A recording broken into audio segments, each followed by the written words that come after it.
There are moments that transcend religion, culture, or politics, moments that touch something universal in us all. And one such moment came during a public audience at St. Peter's Square, when the newly elected Pope Leo XIV did something that not only broke protocol, but broke the internet. He blessed the baby. Now, you may think that sounds ordinary. Popes bless babies all the time, right?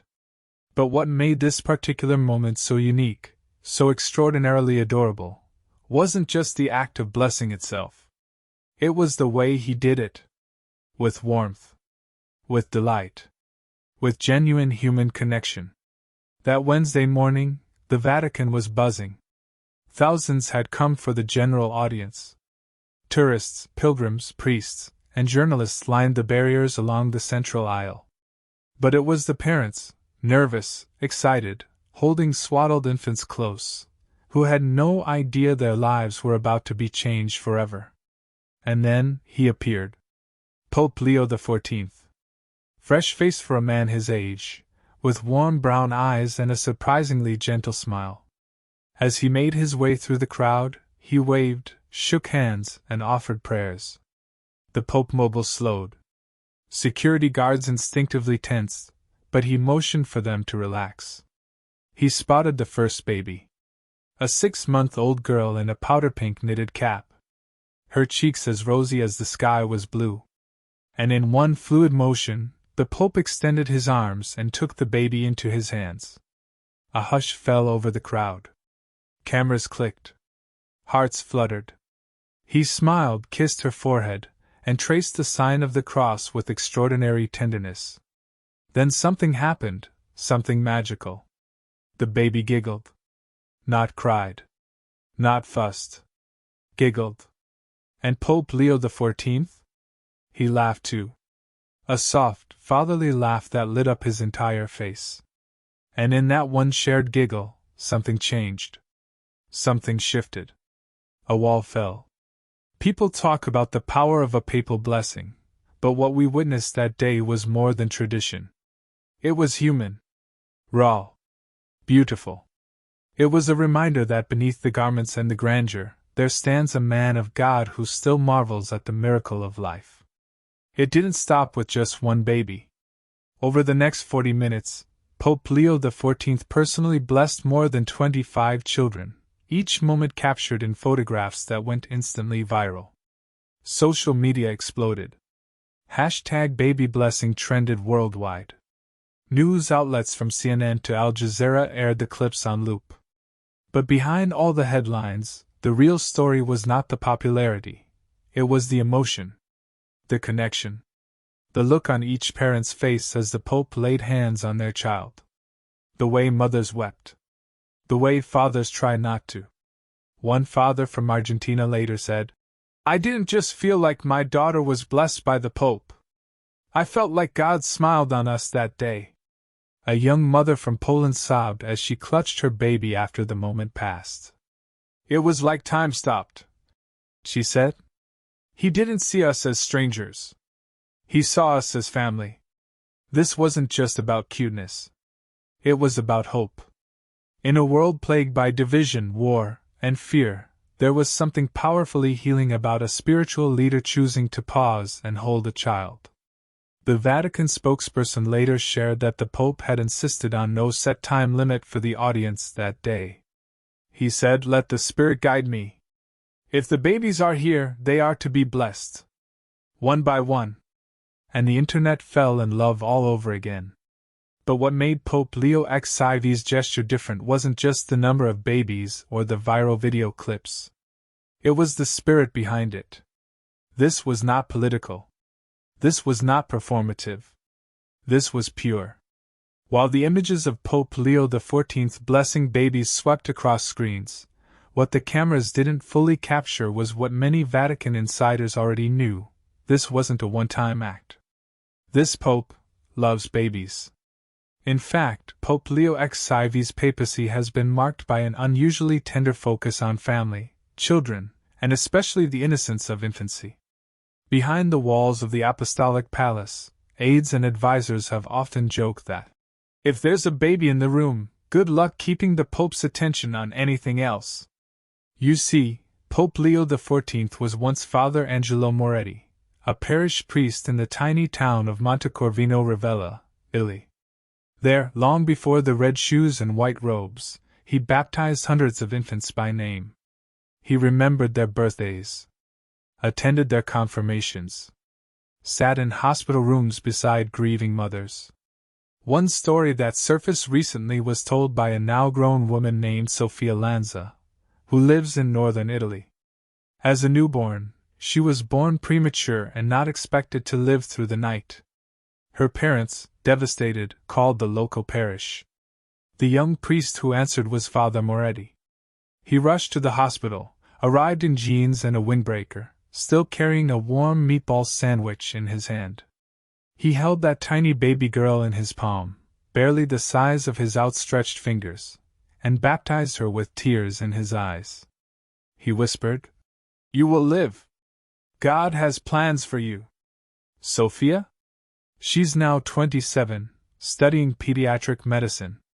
So when Pope Leo XIV kisses a baby, when he kneels down and lets a child grab at his robe or laugh into his ear, it's not theater. It's history. It's heart. One of the most powerful moments came when the Pope visited a children's hospital in Rome shortly after his election. Amid the hum of ventilators and the quiet footsteps of nurses, he spent 3 hours moving from bed to bed, laying hands on children too small to understand who he was, but big enough to feel his warmth. He paused for one child in particular, a 4-month-old boy with a rare genetic condition. The Pope sat by the crib, leaned in, and sang a lullaby in Italian. It was the same lullaby his own mother sang to him as a child. The nurses wept. So did the boy's mother. That boy passed away 4 days later. But his mother later wrote, "When I told my son's story to others, I didn't say the Pope visited him. I said a holy man sang to my baby as angels listened." The love Pope Leo XIV shows to children reflects a broader vision he holds about the future of the Church, a vision rooted in nurturing, listening, and loving without fear. He once said in a private Vatican roundtable, "We talk of the Church's future, but it is not found in structures or councils. It is found in the cradle. Every baby I bless reminds me that hope is not lost. That light is always born again." There's something profound about that. In a time when people often see religious leaders as distant, out of touch, or even cold, here is a pope who stops for the smallest among us. Not for headlines, not for applause, but because he believes in love made visible. Because he believes that to hold a child is to hold the future. And the world has responded. From Brazil to the Philippines, from Poland to Uganda, children have sent their art to the Pope. Some draw him with angel wings.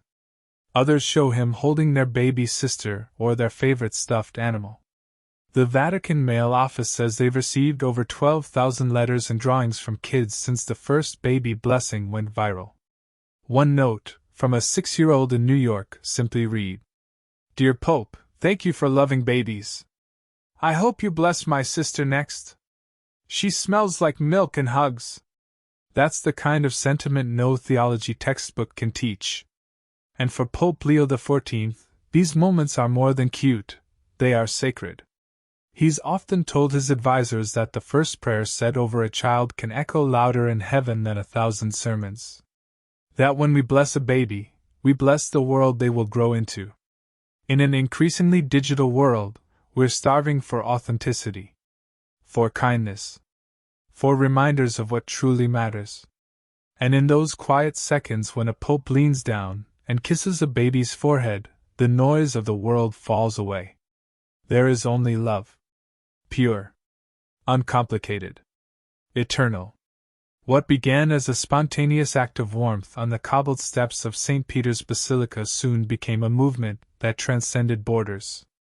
Pope Leo XIV's baby blessings didn't just melt hearts, they ignited something deeper. In churches around the world, from modest chapels in rural Africa to grand cathedrals in Europe, priests began setting aside time in Sunday masses to bless infants. In Colombia, a pastor named Father Rodrigo created a monthly Day of the Infants, after being inspired by the Pope's viral footage. Hundreds of parents now line up with their babies under rainbow-colored tents to receive personalized blessings. The priest holds each baby, whispers a prayer, and gives a small flower to every parent. In India, a Hindu family brought their newborn to a local Catholic priest and asked, "Can you bless our child like the Pope does?" The priest did, and the father later said, "We may not be Christian, but we felt the presence of something holy." Even in war-torn zones, where smiles are scarce and safety is a luxury, the ripple effect of the Pope's gentle gesture has made its way. In a refugee camp near the Syrian border, an Italian nun shared a touching video. A makeshift chapel, built from bamboo and salvaged tarps. Inside, over 20 babies wrapped in swaddling cloth, resting in their mother's arms. The local priest blessed them one by one, his hands shaking, his voice cracked with emotion. One of the mothers was asked why she waited 6 hours in line for a blessing. Her answer? "Because if God sees my baby, maybe he will remember us." Pope Leo XIV may have only been blessing babies, but he was restoring faith in unseen places. The emotional impact of these blessings cannot be overstated. In many cultures, babies are seen as the carriers of ancestral hope, new beginnings, and spiritual purity. And when a global leader validates that truth, simply by showing up, smiling, and praying, it sends a message far greater than politics or policy. It says, you matter. Your child matters. Your future matters. When Pope Leo blessed those babies, he was blessing the forgotten, the voiceless, the next generation. It reminded us that leadership is not above, it is beside. Back in Rome, the Vatican was not prepared for the outpouring that followed. Letters poured in. Parents from around the world began requesting baby blessing appointments with the Pope. Of course, not all could be granted. But the Vatican launched something new, the Blessings by Name program. Parents could send in their child's name, date of birth, and a prayer request, and Pope Leo XIV would include them in his morning prayers personally. Within the first 2 months, over 150,000 names had been submitted from 82 countries. The Pope's secretary said, "He reads each name like it's written in gold." Some mornings, he spends over an hour whispering them aloud, eyes closed, lips moving in silent petitions. This deeply personal touch only added to the mystique and admiration surrounding him. What's even more remarkable is how Pope Leo XIV's interactions with babies are not limited to formal ceremonies. He's been known to pause mid-walk just to lean over a stroller, to kneel in the Sistine Chapel and play peek-boo with a crawling toddler. Once, while walking through a hospital corridor, he stopped because he heard a baby crying. Staff offered to move the child aside. The Pope said, "No, no. Let me greet the newest voice in God's choir." And then he gently bounced the baby, singing softly in Latin. That moment, too, went viral. Even inside the Vatican walls, Pope Leo has encouraged his staff to bring their children to work when needed. One Swiss guard who recently became a father was overwhelmed with gratitude when the Pope offered to bless his newborn personally, and then asked to hold her for just a little longer, because she smells like heaven. It's easy to forget, in a world obsessed with grand gestures, that the smallest moments can carry the biggest meaning. The Pope's baby blessings became a global conversation not because they were dramatic, but because they were deeply human. They reminded us of something we all know deep down but often forget in our busy lives. That new life is sacred. That innocence is powerful. That hope often comes in the form of tiny toes and sleepy eyes. We live in an era where leaders are often criticized for being out of touch. But in these blessings, Pope Leo XIV has become the exception. A man of robes and rituals, yes, but also a man of lullabies and laughter. He's not just blessing babies. He's blessing the world that raises them. And that's why millions watch each week, hoping for a glimpse of a smile, a kiss on the forehead, a moment of connection that transcends words. Because in that moment, it doesn't matter where you're from or what language you speak. You see a pope, a baby, and pure love between them. The world has seen many popes. Some were scholars. Some were reformers. Some, fierce defenders of doctrine. But every so often, the Church is gifted a shepherd whose greatest strength is his heart. Pope Leo XIV is becoming known not just for his stance on unity or his commitment to modernization, but for how he holds a baby. And that simple image has become symbolic of something far greater. A return to tenderness. A return to humility. A return to humanity. In every giggle and coo, there's a reminder: this faith, this church, this ancient institution, is built not just on scripture or tradition, but on people. On children. On families. On the quiet, everyday moments that make life holy. And that's exactly how Pope Leo XIV sees it. During a recent interview with Vatican media, he was asked why he seems to prioritize blessing babies so much. His answer was unexpected and unforgettable. Because a baby does not pretend. A baby does not flatter. A baby simply is. And if I, a man in white, forget to honor that, then I have forgotten the face of God. It's this attitude, the merging of innocence and authority, that's made his baby blessings more than just viral moments. They've become spiritual signposts. Couples who were once drifting from the church have returned, because they saw a pope who kissed a baby the way a father kisses a child. Young parents who'd never been to Mass walked through the doors again, because they believed, for the first time in years, that maybe this church could love their child too. And for those who can't travel to Rome, the digital age has made these blessings universal. TikTok, YouTube, Instagram Reels, Facebook clips. You name it, Pope Leo XIV's baby blessings are being stitched, shared, and subtitled in every language you can imagine. A 12-second video of the Pope blowing raspberries into a baby's tummy has over 40 million views. A mother in the Philippines said watching the video every night calms her postpartum anxiety. A father in Ghana built a shrine with a photo of his daughter being kissed by the Pope, calling it the moment that baptized my heart too. He kissed my baby and changed my life. It wasn't just a blessing, it was an embrace from heaven. I saw God in that smile. In a world where people feel more divided than ever, where cynicism is easy and connection is rare, these blessings have reminded us of something essential. That kindness still moves people. That love still speaks louder than policy. That a baby's laugh, wrapped in the arms of a spiritual leader, can echo louder than any sermon. In one unforgettable moment during Easter week, Pope Leo XIV stepped outside onto the Vatican balcony and held up a newborn orphan girl wrapped in a cream-colored blanket. He lifted her slowly, like a prayer rising to heaven. He said, "May every child abandoned by man be remembered by God. And may we never grow too old to see the divine in a baby's eyes."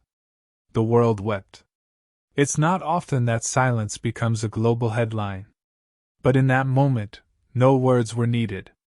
Because we all understood. The Vatican has now established the Leo XIV Foundation for Infant Peace, a global initiative to support children born in conflict zones. Every donation made is symbolically paired with a virtual blessing from the Pope, digitally sent to the child's family. And on the first Sunday of every month, Pope Leo XIV now dedicates a segment of his public prayer to children under 1 year old, blessing them by name, in every language, from a list submitted by parents all over the world. In his own words, "The Church must not merely survive, it must nurture. And who better to teach us how to nurture than a baby?" Now, if you walk into a Catholic gift shop in almost any country, you'll find a new bestseller, a small photo book titled, "The Blessings of Leo XIV." It's filled with moments, smiles, tears, soft prayers, and tiny yawns. It's become a keepsake for Catholic families, but also a source of comfort for those who felt disconnected. Even those who don't identify as religious have found themselves saying, "I don't know much about the Pope, but the way he blesses babies, I believe that's real." And maybe that's the secret. In a world full of filters and facades, the connection between a pope and a baby is as unfiltered as it gets. It's timeless. It's gentle. It's divine. Because no matter your creed or color, when you see someone cradle a baby with tenderness, you remember what love looks like, what innocence sounds like, what holiness feels like. Pope Leo XIV may go down in history for many things, but for millions around the globe, he will always be remembered as the Pope who blessed the world, one baby at a time. So the next time you see a tiny giggle on your screen, a forehead kissed by grace, a Pope smiling through tears, remember, it wasn't just the cutest thing. It was the truest thing.